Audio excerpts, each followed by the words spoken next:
My boyfriend's ex-girlfriend showed up at our door in the middle of the night, mascara smeared and suitcase in hand, insisting she still lived in our apartment.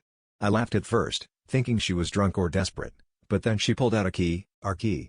My boyfriend's face turned white as the wall behind him, but before I could say anything, he stepped between us and started stammering about old arrangements and miscommunications. That's when I noticed the ex wasn't just angry, she was terrified. She glanced over his shoulder at the bedroom closet and shook her head at me, mouthing, "Don't." I pushed past him anyway, heart pounding, ignoring his pleas. He grabbed my arm, begging, "Don't open the closet, please, just trust me." I jerked free and yanked the door wide open. Inside, I found a pile of her clothes, shoes, and a half-eaten sandwich, as if someone had been living in there. The ex's toothbrush was in a mug, her makeup bag was on the shelf, and a pillow was wedged behind the coats. It hit me, she hadn't come to confront him, she came to move back in, because she never really moved out. My boyfriend started crying, telling me he didn't know how to let her go, that he couldn't choose between us.